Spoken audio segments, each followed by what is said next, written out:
Hey there, Scott Harkless here, and what I wanted to show you guys today was a really cool demo we've got set up showing how Ride Player is a really great solution for parades in addition to dark rides and coasters. So what I've got here, system you see in front of you, we're simulating the wayside part of a parade, so the park-wide audio system here, using a Ride Player, a video player, and you can see we've got multiple zones of audio and video here. I'll explain that more in detail later, how that all works. This system also involves, on the wayside, on the parkside system, a QSys core and a video processor underneath the desk here. So we use those to do our graceful transitions from zone to zone for our parade. And then of course a parade isn't a parade without floats, so we're simulating those behind us here with two Ride Players. So this one's simulating float 1 here. I've got one over here on the left that's simulating a second float. So it's the shortest parade ever, but you'll get the idea when we get through this thing here. So the first thing, Ride Player, it kind of solves the two key challenges with the parade very easily. The first of those challenges is getting the park-wide system to actually synchronize with the floats. Sounds easy, right? It's not. You've got no wired connection between the floats and the wayside, so everything has to be done over a wireless network. You're also dealing with floats that are moving throughout the park, so there's a lot of interesting challenges with that. I'll explain to you how we can make that very, very easy to deal with Ride Player. The other of those challenges is actually tracking the floats. You want to actually augment the audio of the float with the park-wide system, and in order to do that, the park-wide system kind of has to follow the float as it drives down the parade path. So we'll explain how the interfaces of Ride Player can make that very easy as well.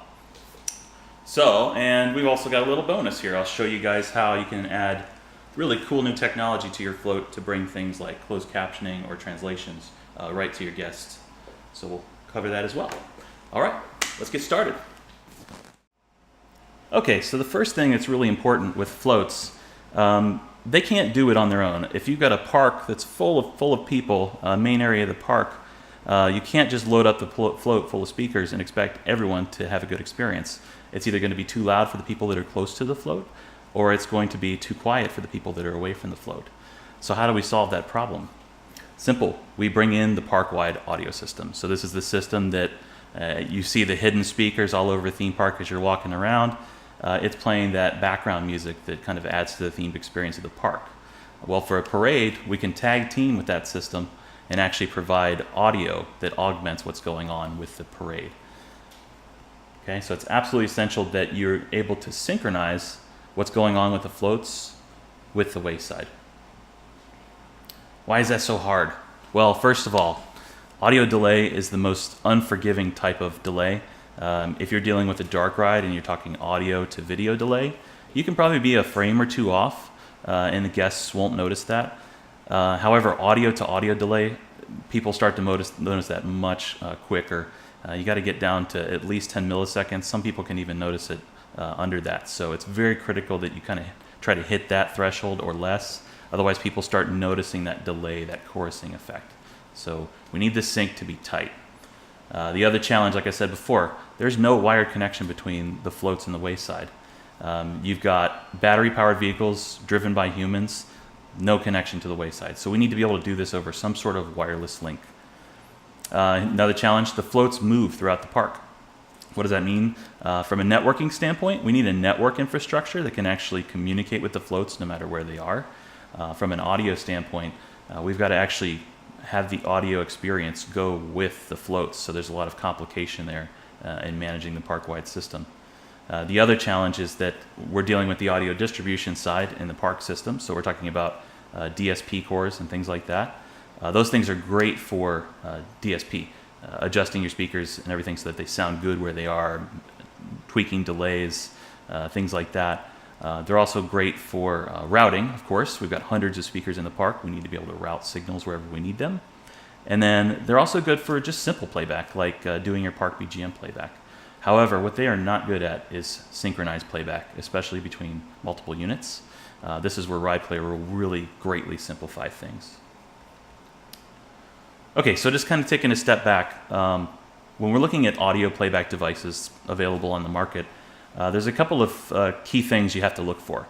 The first is there's a lot of players out there that just flat out don't have any consistent reaction time. So if you tell them to play, the time that they actually receive the command versus the time that they start playing could vary greatly. And as long as that's the case, if you tell it to play 1 second and it takes a half a second or whatever to start, next time you tell it takes 3/4 of a second to start, that's kind of a problem, right? When you combine two players and they're both doing that, they're never going to jive up. You're never going to be able to get them to start in sync. Okay, then you can actually find players with consistent playback latency. So our Binloop products, if you're familiar with them, are actually a good example of this. Those things, when you tell them to play, very consistently after that moment, they will play. So you can actually preemptively send a command to them and know exactly when they're going to start playing. The problem then becomes, especially in a wireless environment, the network latency that you encounter. So again, moving floats, they're going throughout the park. We're going to have a wireless network. We're going to have wireless network latency. We have to account for that somehow. So how do we do that? We don't want the network latency to affect our offset here. Well, here's what we do. We use a special clock distribution system with RidePlayer. It can do this over a number of different methods, the primary being PTP network sync or NTP network sync.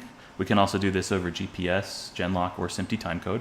But these are the primary ones if we're going to have a network in place anyway. And what we do is we set up the wayside RidePlayer to be kind of a master clock.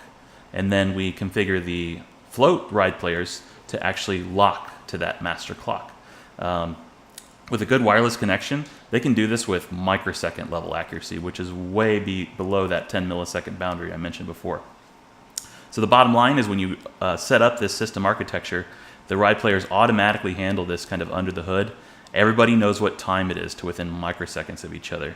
And that allows us to do very cool things, such as we can now dispatch those commands, and despite the fact that we have network latency, we can have those commands schedule something to happen in the future rather than immediately after that network latency. So those commands go out, network latency is a factor, but it's okay.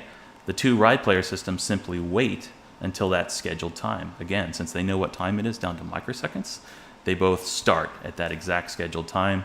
Nice consistent reaction, boom, they're playing back within microseconds of each other. So again, well below that 10 millisecond threshold, we're providing really synchronous audio. So I'm going to do a quick little demo here just to show that off. Again, what I got behind me is two simulated floats, so two different RidePlayers. And then I've got a RidePlayer here on the table that's simulating the wayside system. So I'm going to kind of do the craziest surround sound system in the world here. All I'm going to do is tell all three of these units to play using that time mechanism, the same clip in sync. So we're going to get a nice surround sound effect here. So here we go.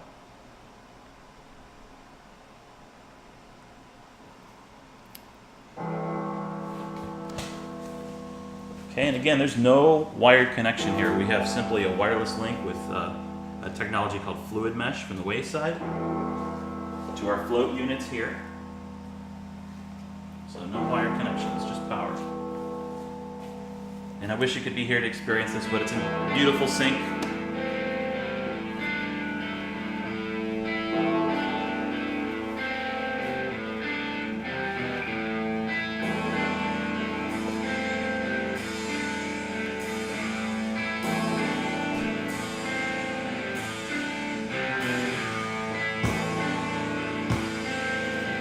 Piece of cake.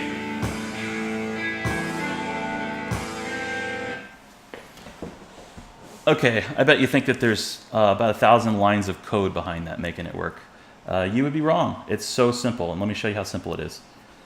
If I come in here to the, we call it a sequence that I started to launch that demo, just show you the guts of it here. It's got some stuff here. I'm just adjusting a few volume levels. For example, I'm actually turning up the volume on my floats so we can hear it. Here at the end, I'm simply changing some DSP routing so that we can hear what's going on the wayside, that we can hear that track. The real meat of what's going on here is just these three events right here. So that's what's actually causing those three different systems to synchronize, just three simple events. This is a new thing with RidePlayer over here for those that are familiar with WinScript. I'm checking this box that's labeled S, that means sync. That simply tells WinScript to utilize that clocking mechanism that I explained. to ensure that these three things start at the same time. As far as what I'm starting, just timelines. That's it. So very simple show control timelines. Just to show you what that looks like, I've got one open here. This is the one on the wayside. So it's just a timeline like you expect in Adobe Audition or Premiere or something like that. All I've done is dragged and dropped an audio clip there for the song we just heard. So guess what? The floats look exactly the same. They have the same kind of timeline, same length, same clip. All I have to do is ensure they start in sync, and we get a nice synchronous presentation. Okay, so that's half the battle for a float right there, done that simply. Again, it's something that a lot of systems, they'll have just mountains and mountains of code to do that, to ensure that those things start synchronously. Sometimes third-party gear will be looped in the mix, like GPS clocks and receivers and things like that. You really don't need any of that with Ride Player. It's all integrated, built in, very easy to trigger these things in sync. So let's put that half of the battle behind us and move on to the next hard part. So the next hard part is the actual tracking of the floats. So with the floats, they move through a parade route. So imagine that you have a park. They start somewhere on one side of the park, typically end somewhere on the other side of the park, and go through a main area of the park. Along the way, they'll pass hundreds of speakers potentially for the park-wide system. And we want those speakers to kind of reinforce the floats that are in that particular area.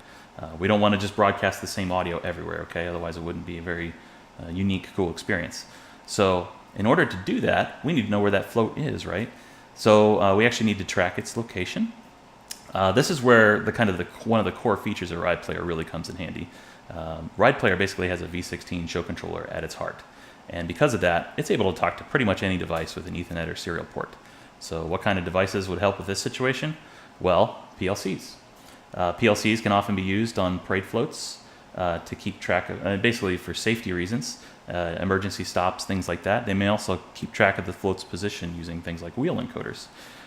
So if that's the case, we can simply link to the PLC and read what they call the tags and actually extract those wheel encoder positions and know where the float is along the route.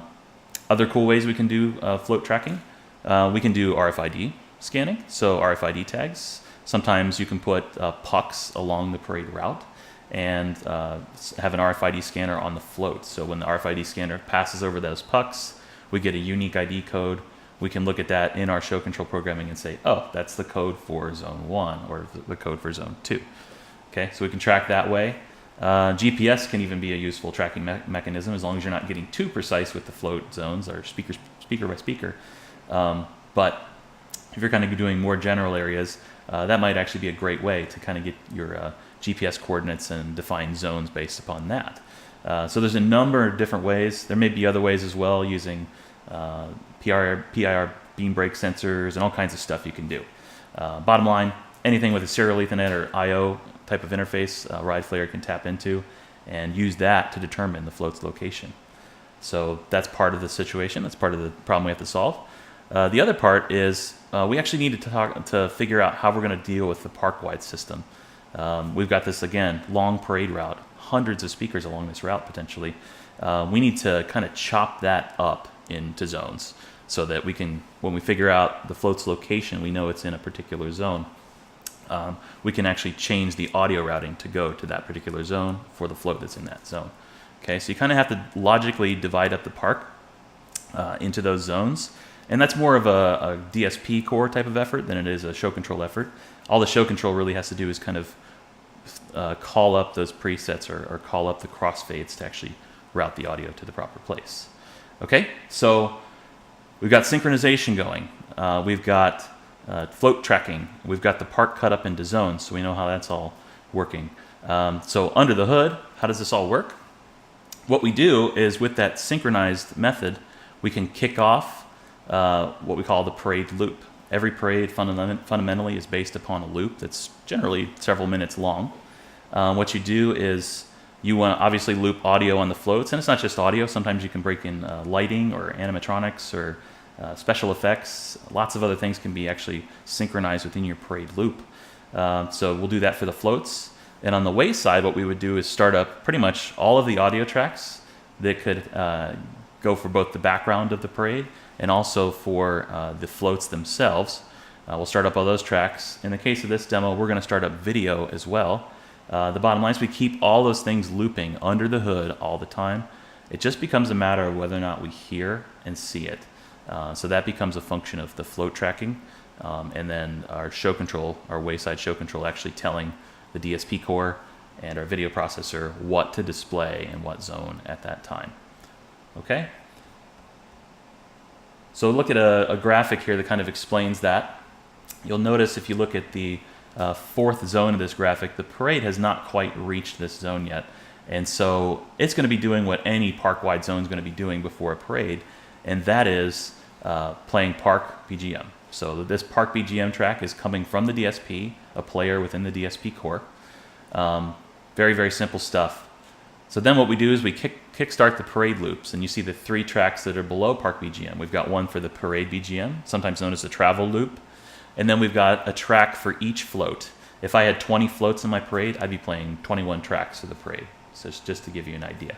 So those tracks are triggered, played, looped in the background, so that when the parade comes along, like we see here in zone 3, we've got the first float coming along in that zone.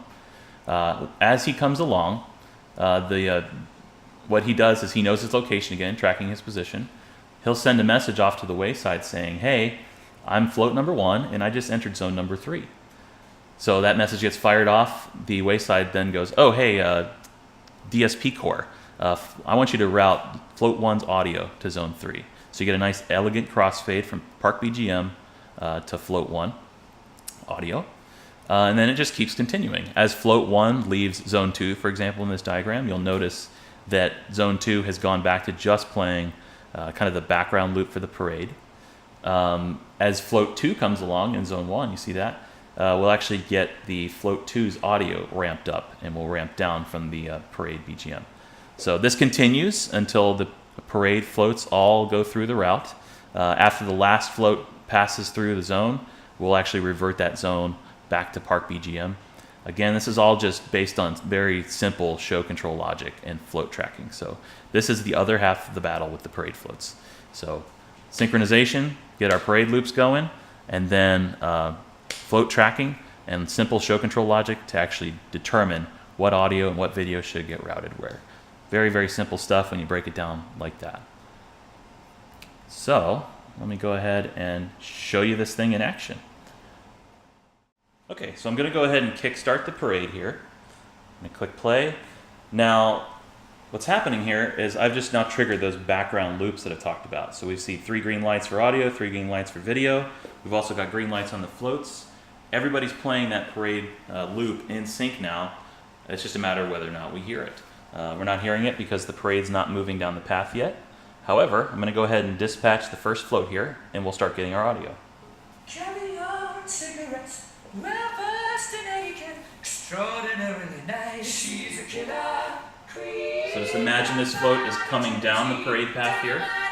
As soon as it reaches the first zone,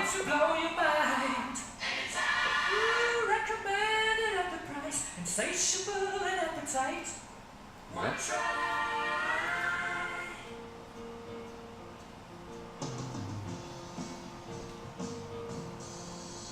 To avoid complications, she never kept the same address. In conversation, she spoke just like a baroness. Middleman from China. Okay, so that float's moving down the path. I'm going to go ahead and dispatch the second float.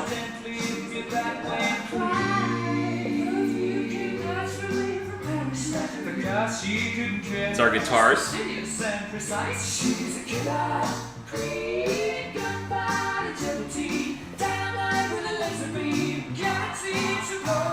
So our first float has now moved to the third zone. Our guitars are coming up here on zone 1. So again, that parade is moving down the path. No parade float in this zone at the moment, so we're just playing that background track. Everything's all nice, tight, and sync here.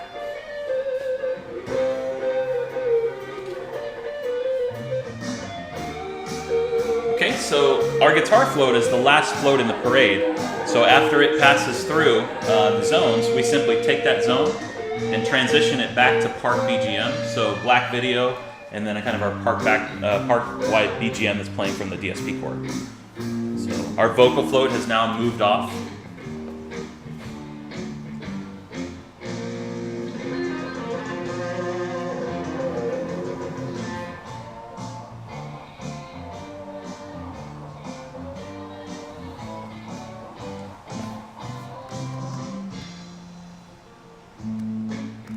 Okay, shortest parade in the world, but there it is. Those same concepts apply whether it's 2 floats or 50. Okay, so synchronized audio, parade float tracking, and we can implement a nice parade system here. Okay, so just like I showed you with the other demo, I'm going to go ahead and stop this and show you how it works. Again, very, very simple. If I go into my parade start here, I've got those three simple commands. I'm just basically starting 3 timelines together. The timelines are a little more involved this time because I have more things going on than just one track of audio playback. So let's see what that looks like.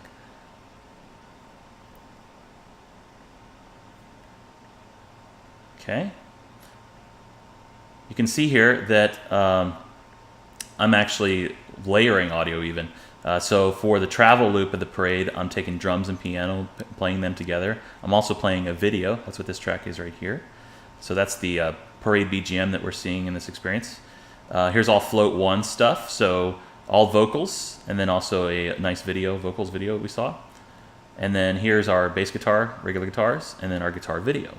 So this is our AV part of the experience, all laid down on that simple timeline. We've also got what I'm going to show you next. We've got our captions. So we can actually lay down captions with this timeline. If you've got lighting in your parade, you would lay that down in here, control either the built-in DMX output of the ride player or an external lighting system. If you've got animation or motion control, we can trigger those systems as well. So anything that's going on in your parade travel loop or in your parade float loops, just drag and drop into these timelines and everything will be synchronous with each other. Okay, very, very simple stuff. So, speaking of captions, let me show you how that works. Okay, so captions, the way it works is, again, you saw the source of it.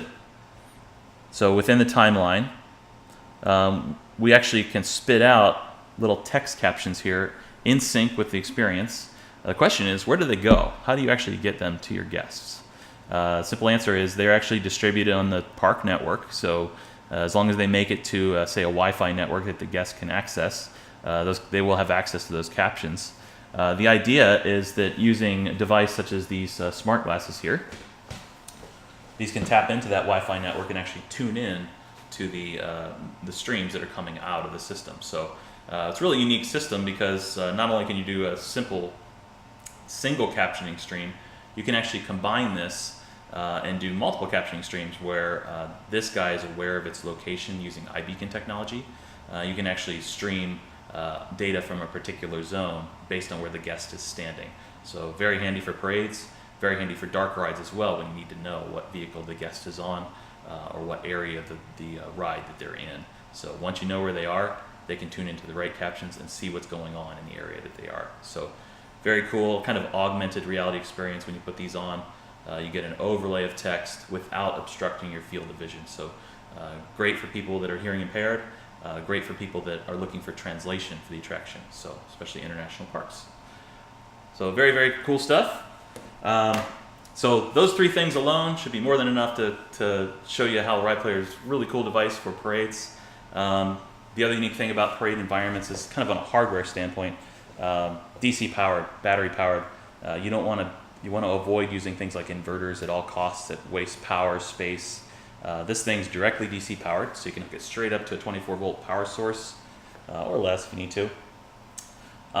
It's vibration certified for coasters, so it's definitely going to survive on your parade float. Full show control capability. Aside from things like tracking and controlling devices like DSPs, video servers, projectors, things like that, it's just going to give you that flexibility when the creative directors kind of throw you those curveballs to handle those situations very elegantly. So that full show control engine. You also have built-in DSP and amplification. We also have a separate product called Ride Amp for that high power amplification if you need it. So basically, pretty much everything you need for the float is included in this one device. There's no need to put cores on your float, DSP cores, or a lot of third-party equipment to do the synchronization. It's all handled in that nice, clean package there. So that's it. That's my demo. I hope you guys liked it, and if you have any questions, feel free to contact us at sales@alcorn.com and check out our website at www.alcorn.com. So I'll see you guys later. Thanks.